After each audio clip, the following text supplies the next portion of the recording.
The Gen Z voter. They're like some kind of Rubik's Cube, that no matter what you do to please them on one issue, it feels like you've upset them on another, doesn't it? That's probably how a lot of politicians see it these days, because there might be no more volatile a demographic of voters than Gen Z, which I fall under, and I imagine a fair amount of you do. Actually, a fair amount of you don't. I actually have a pretty old skewing audience. Sorry guys, I'm calling you all old, and in a lot of cases it's probably true. Sorry, but it's true. I know my analytics. I got more 50-year-olds watching me than I do teenagers, which is kind of how I like it, so let's keep it that way. That aside, though, what is it about us Gen Z that makes us so volatile? I like to think I'm more of a millennial at heart at the end of the day, but I am technically Gen Z, and I can tell you that of my peers, they do exercise quite a bit of political volatility. I wouldn't say emotions guide their politics so much as the opposite. It's not logical, it's not emotions, it's a very cynical and disconnected perspective. For them, it is very much like separate issues, or it's issues that directly affect them. And so for Gen Zers who aren't affected by an issue, they're able to be very logical about it. But for Gen Zers who are affected by an issue, any given issue, they get emotional. And this largely leads to Gen Z having a tendency to shift to the right when times are good, because it's easy to just be this like logic bro about it, and not actually logical, but they don't have any connection to the issues, so they're able to have a very privileged right-wing, anti-woke kind of take is my general view. But when things are bad, like right now, they tend to start moving left because they recognize the problems they face, and they start recognizing left-wing policy and overhaul reform as the solution. But this video asks that same question, why are young voters so volatile? And I imagine it's going to pull from a lot more than just personal experience to try and answer this question. So while I feel like it's, Gen Z is more likely to be emotional on an issue if it directly affects them, more likely to lean conservative and think they're logical and,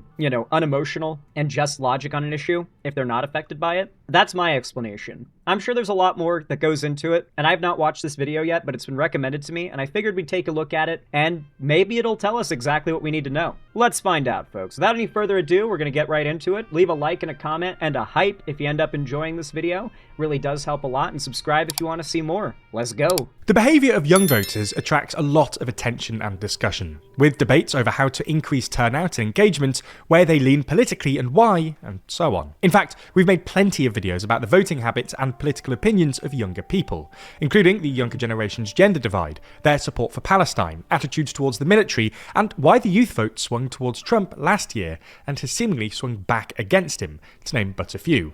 That last thing got us thinking, because the swing back and Man, the youth vote. I don't think a lot of people outside of Gen Z really recognize what the culture of Gen Z is like at any given time. For one, Gen Z culture is very divided. Because, you've got Gen Z adults that are getting on to 30. You've got Gen Z young adults who are in their late teens and early 20s. And you've got Gen Z teenagers that are 13 to 16. I think 13 is the cutoff, right? So you've still got Gen Z that goes as young as 13, but you've also got Gen Z that go as old as pushing 30. And so, with that in mind, I don't think a lot of people realize that Gen Z is not a monolith, for starters, but of the Gen Zers who are voting age, so that middle area and the oldest sector, I have found that a lot of it is not necessarily to do with how they're affected by things, because they're not often affected by things. Right now, the economy is really fucked, but I mean, most Gen Z, unless you're really getting older, you're probably relying a lot on your parents still for a lot. That's generally the rule I've seen, and that tends to be the trend. It seems like it's just getting older and older that people are, moving out from their parents' homes. I would honestly love to be able to live with my parents and not even have to worry about, knowing I have a place to live, but doing content creation is loud and noisy, and oftentimes just requires all of my attention, so I need to live alone to do content creation. I just need to be able to focus entirely on it. But, for a lot of Gen Z, even my age, they still live with their parents. And so I don't necessarily think that a lot of Gen Z is as affected by a bad economy as some might think. But a lot are, don't get me wrong, a lot are, but I think it's actually older generations getting hit the hardest right now. People who have dependents, people who own a property and have a mortgage to pay off. People who have to pay, who have car payments to pay off. People who have insurance to pay for their entire family that they need to pay the premiums for. Like, these hard economic times really hit the older generations, and they don't show anywhere near as much volatility as Gen Z does. I think Gen Z, something about being younger in a society, leads to younger generations wanting to be relatively more extreme than previous generations tend to be, particularly their parents' generation. Like, if you're Gen Z, your parents almost always fall into either, like, traditional conservative or traditional liberal. Like, that's pretty much most of Gen Z's parents. So I feel like the natural response from Gen Z to kind of seek out individuality is to be something more extreme. Either to be really far right or to be really far left. Because right now, most of Gen Z's parents are, like, Mitt Romney conservatives and Obama liberals. Forth by young voters on Trump suggests that they are a really volatile part of the electorate, and it turns out that this appears to be true in other democracies outside the US too. So in this video, we're going to explore the younger generations. I don't think it's a political thing or an effect of the world on people's politics. I think it's a generational thing. I think generations want to make their mark, and it's always going to involve moving things away or more radical from what is considered the norm. And every passing generation, the right and left, like what is considered the norm, is going to get more extreme with every generation. Electoral volatility, i.e. their change in voting behaviour between elections, explaining whether the youth are actually more volatile than older generations, why that might be the case, and how it fits into wider political trends.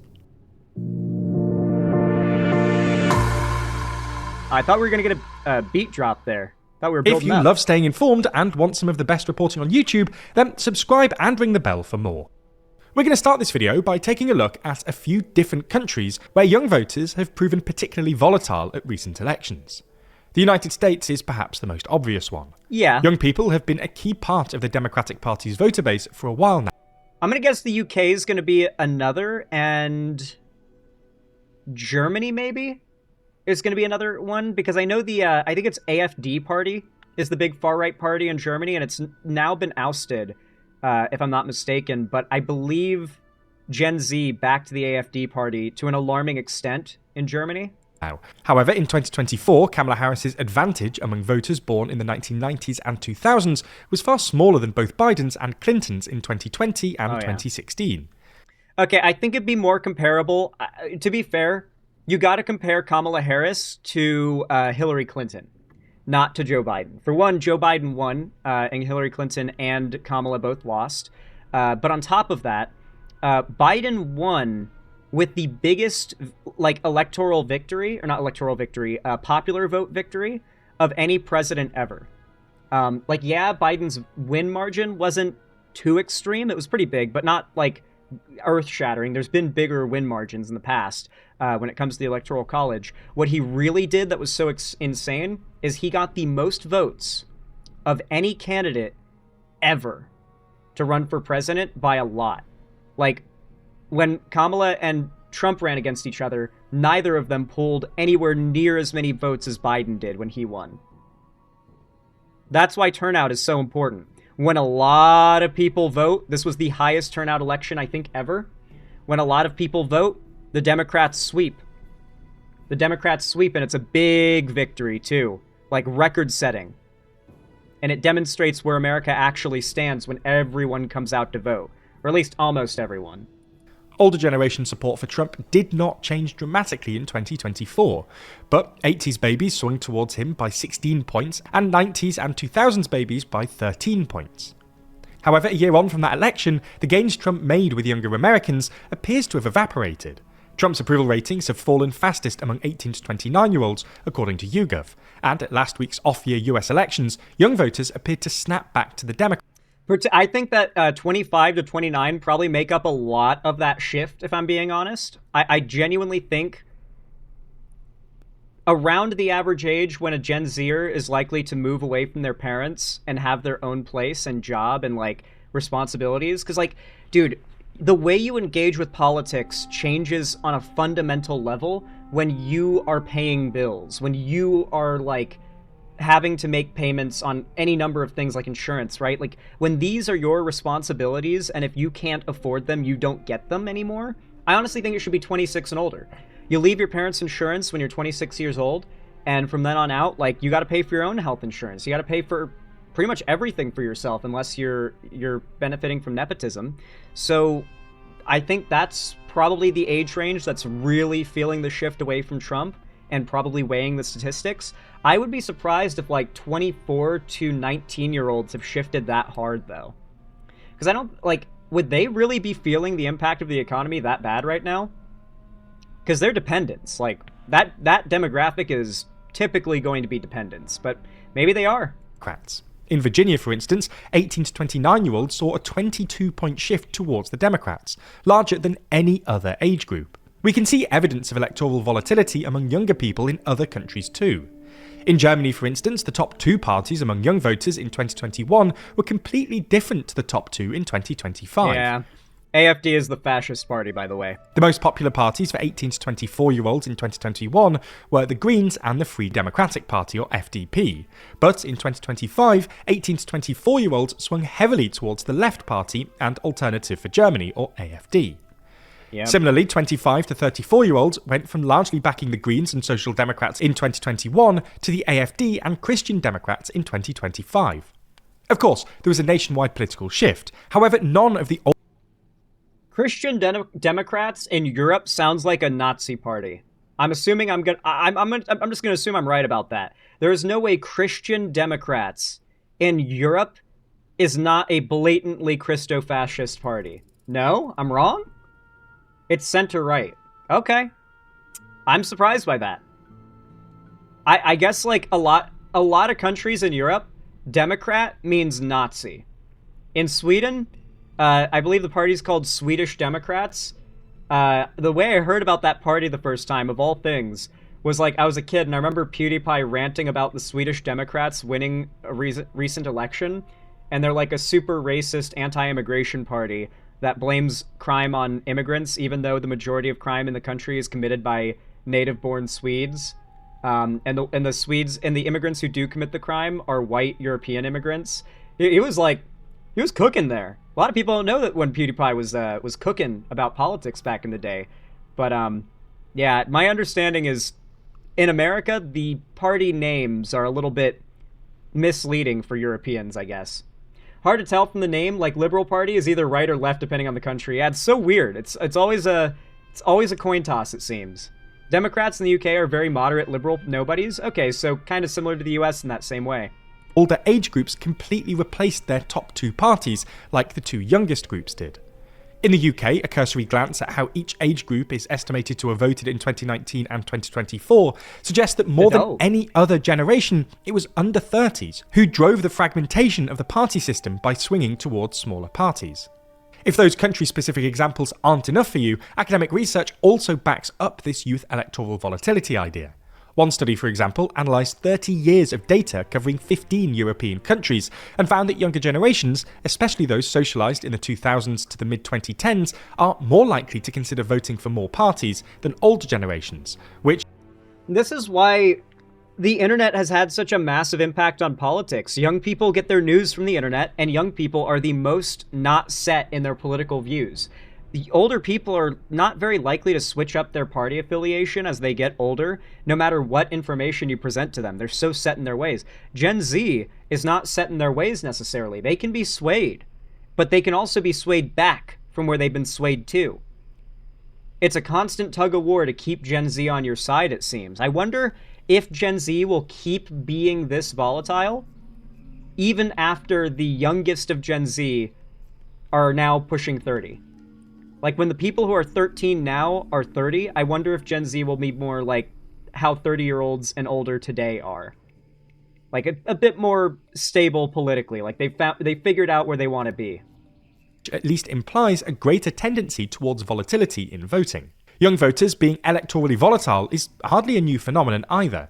One American study from 1984 that looked at data from the 60s, 70s and 80s found that young voters are more likely to switch their vote than older voters.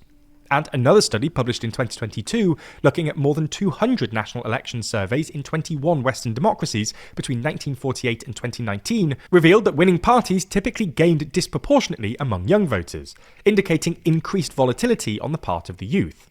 So, whoever wins the youth vote wins the election is also seemingly the trend that data suggests. Correlation doesn't equal causation, but man, it definitely seems like every victory there saw a majority of the youth vote. I'm pretty sure winning the youth vote is a pretty core part of winning any election. I think that's we got to see more of that, of the Democrats focusing on messaging through the internet. Using the internet to do messaging is important. It's where all the Gen Zers are. If you're going to win the election, you've got to win over Gen Z. Can we explain why younger voters appear to be more volatile?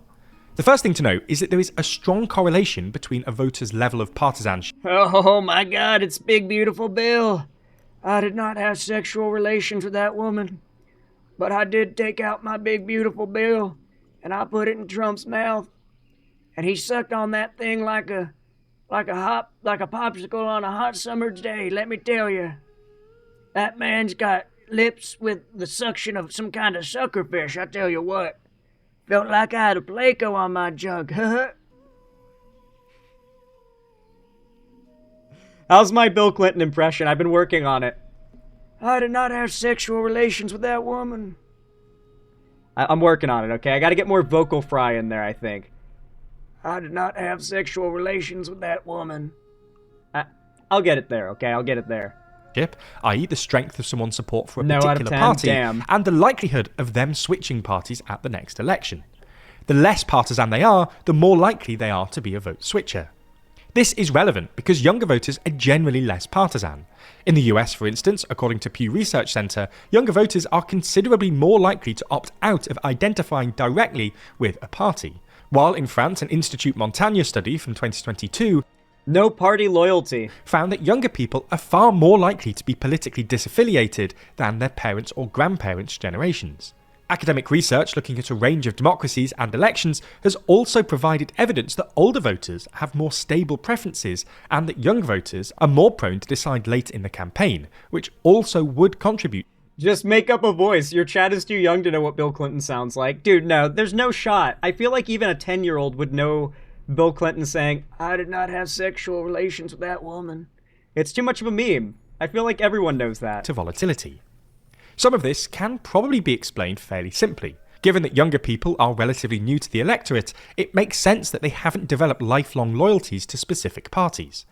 People between the ages of, say, 18 to 24 are also still in their formative years, which is a pretty volatile time of life, where they may be moving from school to university or the workplace, leaving home and moving to new environments, and so on. All things that give them... I'd be really curious to know if there's been any data collected on the trend of Gen Z going the opposite direction of their parents' politics. I feel like that's got to be the trend you would see if you collected data on that. Like, it's got to be, right? Fresh perspectives, experiences, and priorities that may influence a changing vote. Building on this, with relatively less party political loyalty, younger voters may therefore be disproportionately more likely than older ones to shift their vote as a result of shocks, be they financial, geopolitical, social, and so on, to which they may be more vulnerable. If you think of the 2024 US presidential election, for example, it's not hard to imagine why younger voters, who are generally less financially secure than older generations, may have shifted against the incumbent at a greater rate than older cohorts in an election dominated by inflation and the cost of living, and indeed why they appear to have swung back the other way at a faster rate than others when things haven't got better a year later. It's worth noting, though, that... I mean, that's... What's frustrating about that, but also reassuring, is it means that a bad candidate from the Dems doesn't mean we've lost an entire generation of voters to someone who, to a bad candidate, you know? Like, they're not going to just switch to the other party forever because they don't like that candidate or that party anymore. Like, they're just going to try out another party, and if that party also disappoints them, they might come back and retaliatorily vote for your party. The scary part of that is there's nothing that says they won't flip again and go vote Republican if you fail to meet their expectations. And what's so problematic is we'd never seen greater economic growth than under Biden. The bad economy narrative was largely manufactured. Don't get me wrong, the economy had problems, but it was healing at an accelerating rate, unlike anything we'd seen in decades and decades and decades. Biden's policy proposals and the American Rescue Plan were insane. Like, they were insanely good. But people were so convinced of the meme that inflation was out of control. It wasn't. Through most of Biden's presidency, inflation was where the Fed wants it to be, the Federal Reserve, which is where you want it to be. Wages were rising faster than ever under Biden. Now they've completely frozen. It's weird because the economy under Biden was not that bad. It was just a lot of people who didn't like Biden saying the economy was bad, saying things were unaffordable. And then they voted for Trump with the promise that things would get better, and now they've gotten far worse. But my worry is, if things don't end up better than they were before, does that just mean Gen Z is going to flip to the right again and bring everything back down to where we are now after all that recovery? Like, are we going to be stuck in a economic crash and recovery cycle because Gen Z expects within 4 years of a massive economic crash for America to be twice as well off as it was before the crash? That full recovery is not enough for them to re-elect the same party? That's a pattern recognitionless idiots, yeah.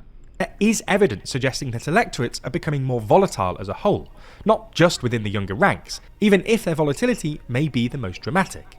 If we take the UK as an example, political volatility, as measured by the Pedersen Index, which looks at the change in party vote share between elections, has been trending up over the past few decades, and the 2024 UK general election ended up being the most volatile in the post-war era, beating the previous record set in 2015. Not only this, but electoral volatility has actually been growing across Western European countries over the past decades, some examples of which you can see on screen.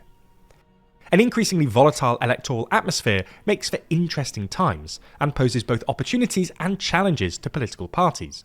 On the one hand, voters being more prone to switching widens a party's potential voter base.